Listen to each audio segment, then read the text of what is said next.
in his treasonous fundamental transformation of our republic. They know they have little time in this game of transformation. Elections in November will change the dynamic, and they will have until January to complete their Marxist programs.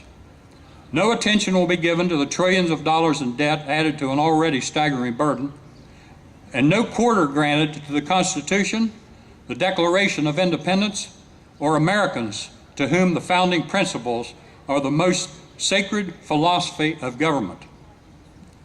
Obama unleashed his radical cabinet secretaries, czars, and White House minions around the country to challenge, deride, and show his utter contempt for this nation's laws and the Constitution by refusing to enforce the laws of our land.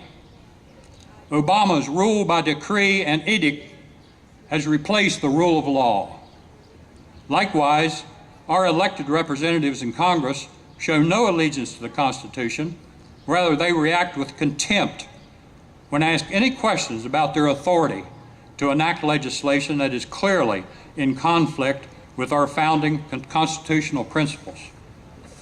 The U.S. Attorney General orders Miranda warnings for foreign terrorists when arrested for terrorist acts against the U.S. He wants Gitmo detainees tried in New York and dismissed felony charges against a group of Black Panthers caught on camera intimidating voters at a polling place after the government had convicted the club-wielding thugs. The president declares a police department acted stupidly, then went on a racist rant about police, yet admitted he didn't know the facts. It is with great purpose these liberal progressives, communists, Marxists, and despots of every ilk reject our constitutional principles of self-determination. They understand very well they have no control over those who have control over themselves. We will very quickly witness mind-boggling, crunching increases in taxes, and still the debt will spiral out of control, enslaving us and future generations. Make no mistake, those threats you just heard Obama make is going to be tax increases.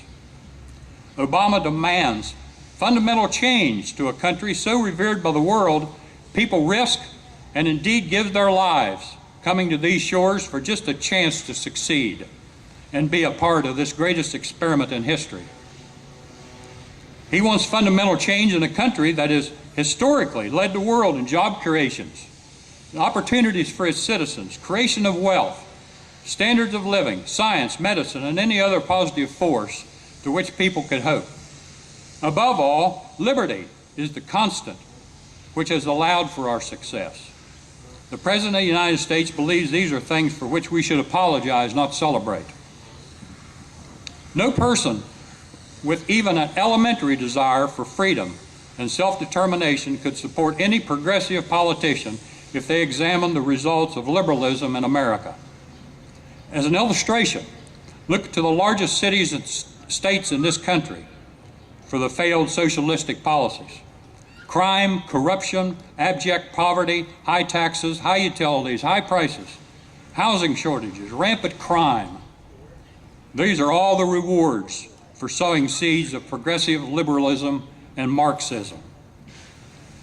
Mao Zedong's image on a White House Christmas tree bulb should have given us a clue to this White House.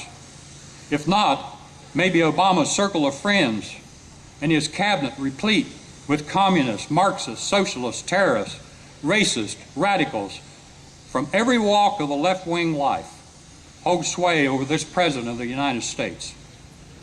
Does any of this sound like certain unalienable rights? That among these are life, liberty, and the pursuit of happiness?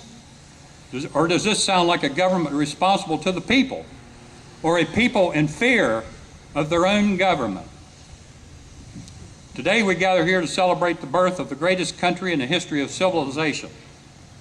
If we do not act swiftly and decisively to reverse the downward spiral, we're in danger of losing everything our founding fathers created and everything for which the brave men and women of our armed forces have fought and died. We're losing the very soul of our nation.